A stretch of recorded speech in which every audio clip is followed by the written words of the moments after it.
Dear student, आज का हमारा टॉपिक होगा जैन धर्म का उत्थान एवं पतन। जैन धर्म से संबंधित हम महावीर स्वामी का जीवन परिचय देख चुके हैं। जैन धर्म से संबंधित दार्शनिक पक्ष और उसके व्यवहारिक पक्ष जो भी नियम दिए गए हैं, चाहे वो श्यादवाद हो, अनेकांतवाद हो, त्रिरत्न हो, पंच महाव्रत हो, इन सब की चर्चा हमने आपके सामने की। और जैन धर्म से संबंधित जो भी नियम थे, उपदेश थे, सिद्धांत थे, उसके बारे में आपको विस्तार से काफी बताया गया था पिछली वीडियो में। आज हम चर्चा करने वाले हैं कि जैन धर्म का उत्थान किस प्रकार होता है, कि एक लंबे समय तक जैन धर्म स्थापित होता है और फिर उसका पतन किस प्रकार हो जाता है। तो ये आज का हमारा टॉपिक होगा। तो इसमें देखते हैं कि महावीर स्वामी के जीवन काल में ही उनके और उनके जो गणधर थे, गणधर के बारे में आपको बताया गया था कि महावीर स्वामी ने जैन संघ को भी स्थायित्व प्रदान किया गया था और उसके सारे जितने भी अनुयायी थे वो सारे कितने 11 गणों में विभक्त हो गए थे और प्रत्येक गण का प्रधान को गणधर कहा गया था, जो महावीर के साथ धर्म प्रचार में भाग लेते थे। तो वो चर्चा हमने आपके सामने की थी। तो उसके गणधरों के प्रयास से ही कौशल, मगध, विदेह, अवंती, अंग, वज्जी, मल आदि राज्यों में ये सारे महत्वपूर्ण महाजनपद होते थे उस समय, है ना। महाजनपद बोलते थे, सारे शक्तिशाली थे। इन सभी में जैन धर्म का प्रचार हुआ। किनके प्रयासों से? गणधरों के प्रयासों से, है ना। और गणधर कौन थे? जो महावीर स्वामी के अनुयायी थे, वो 11 गणों में विभक्त थे, है ना। और इन सभी ने ही जैन संघ को स्थायित्व दी थी। तो यहाँ के अनेक राजाओं ने और उनकी रानियों ने भी इस धर्म को स्वीकार किया था। कहाँ के राजाओं ने? ये जो अभी बताए थे, कौशल, मगध, विदेह, अवंती, अंग, वज्जी, मल, ये सभी जो भी महत्वपूर्ण महाजनपद थे, राज्य थे, इन सभी के राजाओं ने महावीर के धर्म के विकास को राजघरानों और वैश्यों से बहुत अधिक मदद मिलती थी, है ना। क्योंकि धर्म का जो था, महावीर स्वामी तो घर छोड़कर चला गया था, काफी भटका था 12 साल तक। 30 साल की उम्र में वो घर छोड़ता है, 42 साल की उम्र में कठोर तपस्या के बाद उसको केवल की प्राप्ति होती है। तो कहीं न कहीं अपने धर्म का प्रचार करने के लिए उसको राजघरानों की भी आवश्यकता थी और कुछ सेठों की भी आवश्यकता थी। तो ये उसको राजघरानों से और जो वैश्य प्रमुख व्यापारिक गतिविधियों में जो भाग लेते थे, उन लोगों से काफी मदद उसको उस समय मिली। कहा भी जाता है कि महावीर के जीवन काल में ही उसके अनुयायियों की संख्या करीब 14,000 तक पहुंच गई थी। तो उस जमाने के हिसाब से अगर देखें, कौन सा काल था? 468 ईस्वी पूर्व। अब उस जमाने में 14,000 तक संख्या पहुंचना बहुत बड़ी बात थी। महावीर की जब मृत्यु होती है तो उसके पश्चात भी अनेक वर्षों तक जैन धर्म का प्रचार होता रहा था। तो इसका मतलब हम कह सकते हैं कि महावीर स्वामी ने एक स्थायित्व जैन संघों को प्रदान किया था और बाद में जो उसके विभिन्न गणधर थे, उन लोगों ने उसमें कहीं न कहीं धर्म का प्रचार भी किया था। महावीर के बाद शिवधर्मन जैनों का प्रधान बनता है ना। और अजात शत्रु के उत्तराधिकारी उदयन संभवतः जैन धर्म का समर्थक था। आपको बताया था मगध साम्राज्य का विकास हम पूरी तरह से आपको बता चुके हैं, जिसमें हर्यक वंश के प्रमुख शासकों में नाम आता है बिंबिसार, अजातशत्रु और उदयन। तो जो उदयन था वो था जैन धर्म का बहुत बड़ा समर्थक उस समय माना जाता है। तो ये भी आपको ध्यान रखना कि महावीर स्वामी के बाद जैनों का प्रधान कौन बनता है, तो आपको ये नाम याद रखना है, शिवधर्मन। खारवेल के हाथी गुम्फा की अभिलेख की अगर हम चर्चा करें, देखो खारवेल का हाथी गुम्फा अभिलेख आप गूगल पे भी डालोगे या किताबों में पढ़ोगे तो इसकी बहुत डिटेल मिलेगी, बहुत सी चीजें हैं इसमें। इससे हमें बहुत सी जानकारियां मिलती है। और ये कहां पर है? भुवनेश्वर, उड़ीसा में। तो यहां से भी पता चलता है कि मगध का नंद राजा भी जैन धर्मावलंबी था, है ना। मगध का जो आखिरी राजवंश जो था मौर्यों से पहले, नंदवंश, जिसमें महापद्म नंद ने नंदवंश की स्थापना की थी, और घनानंद जैसे शासक थे। तो नंद राजाओं को भी जैन धर्मावलंबी यहां पर बताया गया है। मौर्य वंश का संस्थापक चंद्रगुप्त मौर्य भी जैन धर्म को मानता था, और इसके बारे में तो हमने उस समय भी चर्चा की थी, बाकी यहां भी करने वाले हैं, क्योंकि उसी के समय जैन धर्म दो संप्रदायों में विभक्त हो जाता है। कौन कौन से? दिगंबर और श्वेतांबर।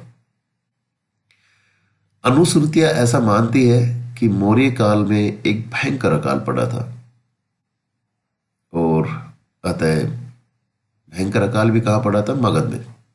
जो मेन स्थान था उस समय मगध ही था, वहीं से शुरुआत होती है। उस समय उपजाऊ क्षेत्र था वो, लेकिन अकाल पड़ने के कारण वहां अस्त व्यस्तता हो गई। तो अनेक जैन धर्म को जो मानने वाले थे वो भद्रभाव के नेतृत्व में दक्षिण भारत की तरफ चले गए, है ना। कहां पे चले गए? दक्षिणी भारत। और वहीं अनेक जैन केंद्रों की उन लोगों ने स्थापना की। तो आपको ये ध्यान रखना है कि श्वेतांबर जो संप्रदाय है वो मगध में ही रह जाता है, और भद्रभाव के नेतृत्व में जो जैनी थे वो दक्षिण भारत में चले जाते हैं। तो ये क्वेश्चन भी आपको कई बार मिलेगा कि दक्षिण भारत में जो जैन धर्म को मानने वाले थे किसके अनुयायी थे? भद्रभाव के। अकाल समाप्त होने पर, अकाल भी लंबे समय तक पड़ा था वहां, 12 वर्ष तक अकाल पड़ा था मगध में। जब वे वापस आए तब मठीय अनुशासन के प्रश्न पर आपस में विवाद खड़ा हो गया, है ना। जो जैन मठ वगैरह थे जहां पर जैनी रहते थे, और उसमें किस प्रकार का अनुशासन था, क्योंकि वहां श्वेतांबर है इस समय, और ये दिगंबर थे जो चले गए थे दक्षिण भारत में। तो दिगंबर वस्त्र पहनते थे, दिगंबर नग्न रहते थे, और श्वेतांबर श्वेत वस्त्र धारण करते थे। तो जब वो वापस आते 12 साल के बाद दक्षिण भारत से, तो अनुशासन के प्रश्न पर मठों में आपस में विवाद खड़ा हो जाता है। भद्रभाव ने महावीर की आज्ञाओं और बताए गए मार्ग पर चलने पर बल दिया, है ना। परंतु अकाल के कारण मगध के जैनों ने स्थूलभद्र के नेतृत्व में श्वेत वस्त्र धारण करने पर जोर दिया था, है ना। तो यहां पर स्थूलभद्र था और वो था भद्रभाव। तो इस प्रकार जो जैन धर्म था वो दो संप्रदायों में यहां पर बट जाता है। भद्रभाव जो जैन मौखिक साहित्य का अंतिम ज्ञाता था, बाद में वो नेपाल चला जाता है और वहीं पर उसकी मृत्यु हो जाती है। तो ये देखो, एक भद्रभाव का आप एक अगर देखो तो देखो, मगध में अकाल पड़ना, भद्रभाव बहुत से जैनियों के साथ दक्षिण भारत चला जाना, और वहीं पर चंद्रगुप्त मौर्य, है ना, भद्रभाव के साथ जाता है और वहीं पर श्रवण बेलगोला में केवल की प्राप्ति भी करता है। 12 साल बाद जब वापिस आता तो इनमें आपस में विवाद होता है अनुशासन के लिए, और बाद में जब दो संप्रदाय में बढ़ जाता तो भद्रभाव फिर बाद में नेपाल चला जाता है जहां पर उसकी मृत्यु हो जाती है। भद्रभाव की मृत्यु के बाद पाटलिपुत्र में जैनियों की एक सभा स्थूलभद्र के नेतृत्व में भी होती है। इस सभा में दक्षिण के जैनियों ने भाग नहीं लिया। दक्षिण के जैनी कौन थे? जो भद्रभाव के नेतृत्व में थे। इस सभा में सर्वश्रेष्ठ 12 अंगों अथवा धाराओं में धर्म सिद्धांतों की पुनर्रचना की गई, है ना। एक शब्दावली है जैन धर्म में अंग, तो जो 12 अंगों अथवा धाराओं में जैन धर्म के सिद्धांतों की पुनर्रचना की गई, जिसमें पहले के 14 पर्वों का स्थान ले लिया। इनमें महत्वपूर्ण जैन धर्म से संबंधित जानकारियां थी, 14 पर्व हो या 12 अंग हो। इसे सिर्फ श्वेतांबरों ने ही स्वीकार किया और दिगंबरों ने स्वीकार नहीं किया। अब दिगंबरों और श्वेतांबरों के बीच सिर्फ इतना अंतर था कि दिगंबर नंगे रहने और नियमों की कड़ाई से पालन करने पर बल देते थे, लेकिन श्वेतांबर श्वेत वस्त्र धारण करने और कम कठोर नियमों के पालन पर बल देते थे। तो थोड़ा सा लिबरल थे श्वेतांबर, और वो कठोरता में ज्यादा विश्वास करते थे दिगंबर। तो ये था एक विकास, जिसको हम बोल सकते हैं कि जैन धर्म का विकास किस प्रकार होता है।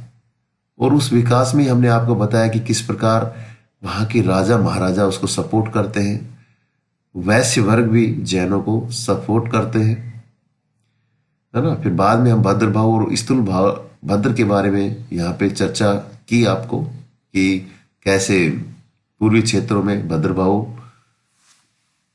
श्वेतांबर के रूप में रहता है और भद्रभाव यहाँ पर दक्षिण भारत में दिगंबर के रूप में अपने जैन धर्म की स्थापना करता है। तो ये एक विकास हम देख सकते हैं जैन धर्म का। जैनियों की एक दूसरी सभा ईसा की 6ठी शताब्दी में वल्लभी गुजरात में हुई थी। पहली जो सभा थी वो देखो पाटलिपुत्र में हुई थी, याद रखना है। और दूसरी सभा है वो वल्लभी गुजरात में होती है। और इसकी जो अध्यक्षता है वो करता है देवार्दी श्रमण, जो अध्यक्षता करता है।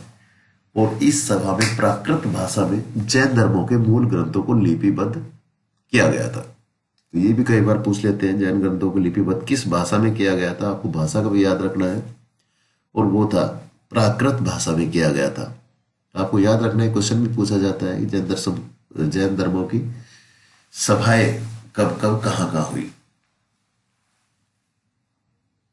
मौर्य और गुप्त काल तक जैन धर्म पूर्व में उड़ीसा से श्रीलंका और पश्चिम में मथुरा तक फैल चुका था। और इन क्षेत्रों से जैन धर्म के अवशेष प्राप्त भी होते हैं। बाद में ये धर्म मुख्यतः काठियावाड़, गुजरात, राजस्थान और मैसूर, हैदराबाद तक भी सीमित हो गया। गंगा घाटी से इसका प्रभाव लुप्त प्राय हो गया। अब ये देखो कितनी बड़ी बात है कि जहां पर शुरुआत होती है, जहां पर स्थूलभद्र श्वेतांबर संप्रदाय के साथ वहां पे है, और वहां पर जैसे समय के अनुसार जैसे जैसे आगे बढ़ते हैं तो वहीं पर वो अपने मूल स्थान से लुप्त हो जाता है। 12वीं शताब्दी में पश्चिमी भारत में चालुक्य शासक कुमारपाल ने इस धर्म को बढ़ाने का प्रयास किया था। तो यहां पर देखते हैं कि बाद में जब पाल वंश का शासन होता है, त्रिपक्षीय संघर्ष में हम आगे पढ़ेंगे। त्रिपक्षीय संघर्ष राष्ट्रकूट, गुर्जर प्रतिहार और पालों के बीच में होता है। तो यहां पर बाद में देखते हैं 12वीं सदी में जो चालुक्य शासक बाद में आते हैं कुमारपाल, वो इस धर्म को बढ़ाने का प्रयास करते हैं, परंतु उनकी मृत्यु के पश्चात पश्चिमी भारत में इसका महत्व घट जाता है। तो इस प्रकार दक्षिण में शैव और वैष्णव संप्रदाय के विकास ने जैन धर्म का प्रभाव नष्ट कर दिया। क्योंकि जब जैसे जैसे आगे शैव धर्म का विकास होता है, वैष्णव धर्म का संप्रदाय का विकास होता है, तो जैन धर्म का प्रभाव धीरे धीरे कम हो जाता है। फिर भी ये धर्म बिल्कुल विलुप्त नहीं हुआ। आज भी हम देखते हैं कि जैन धर्म के समर्थक भारत में विद्यमान है। कहीं भी किसी भी शहर में जाओ, आपको जैन धर्म के बारे में आपको मंदिर भी मिलेंगे और उनके अनुयायी भी आपको देखने को मिलेंगे। तो ये एक जैन धर्म का एक विकास हम कह सकते हैं। और फिर कैसे जो अपने मूल क्षेत्र से वो लुप्त प्राय हो जाता है, लेकिन फिर भी आज तक जैन धर्म ने अपनी जड़ें कायम रखी है और उसके सिद्धांत आज भी जैनी अपना प्रचार कर रहे हैं। समय समय पर वो प्रवचन देते हैं। इनके दिगंबर के अनुयायी या श्वेतांबर के ये आते हैं। बड़े बड़े शहरों में इनके बड़े बड़े मंदिर हैं। राजस्थान के संदर्भ में भी देखा जाए तो माउंट आबू में इसके मंदिर है। तो ये एक विकास हम देख सकते हैं कि राजाओं ने कि इनको संरक्षण प्रदान किया और किस प्रकार वैश्यों ने भी इनको एक सपोर्ट किया, तभी ये जैन धर्म इतने लंबे समय तक चलता रहा। आपको एक भयंकर अकाल के बारे में भी यहाँ आपसे चर्चा की थी कि 12 वर्ष तक अकाल पड़ा। कहाँ पे? मगध में पड़ा, जो बहुत संपन्न माना जाता था। और उस अकाल के बाद ये घटनाक्रम होता है कि भद्रबाहु दक्षिण भारत चला जाता है। उसके साथ चंद्रगुप्त मौर्य भी जाकर श्रृंगबेरगोला में केवल की प्राप्ति करता है। और बाद में 12 वर्ष के अकाल के बाद जब पड़ जाता है और वापिस आते हैं, तो फिर मठों में जो अनुशासन है उसको लेके आपस में इनके विचारों में मतभेद होता है, श्वेतांबर में और दिगंबर में। क्योंकि दिगंबर जो है वो कठोर में विश्वास करते थे, जबकि श्वेतांबर कहीं ना कहीं उसमें रिलैक्सेशन चाहते थे। तो इस अनुशासन को लेके इनमें आपस में विवाद होता है। और बाद में तो ये भद्रबाहु जो होता है वो चला जाता है, नेपाल चला जाता है, जहां पर इसकी मृत्यु हो जाती है। खारवेल के हाथी गुफा अभिलेख में भी हमें इसकी जानकारी के बारे में बताया गया था। आपको उज्जैन के बारे में बताया गया था कि जैन धर्म को मानने वाले थे। तो ये क्वेश्चन भी आता है कि जैन धर्म को मानने वाले प्रमुख शासकों में नाम कौन कौन सा आता है। तो उज्जैन का नाम आपको याद रखना है, चंद्रगुप्त मौर्य का नाम आपको याद रखना है, ये जैन धर्म को मानने वाले थे। तो उस समय हम देखते हैं कि बड़े राजाओं का संरक्षण मिलना भी जैन धर्म के उत्थान में बहुत महत्वपूर्ण रहा था। और जो अनाथ पिंडिका टाइप के कुछ वैश्य थे, उन लोगों ने काफ़ी सपोर्ट जैन धर्म को किया, जिससे कि ये काफ़ी लंबे समय तक चला। तो यही टॉपिक था आज का, जैन धर्म का उत्थान और फिर एकदम से पतन होना किस प्रकार हुआ। Thank you.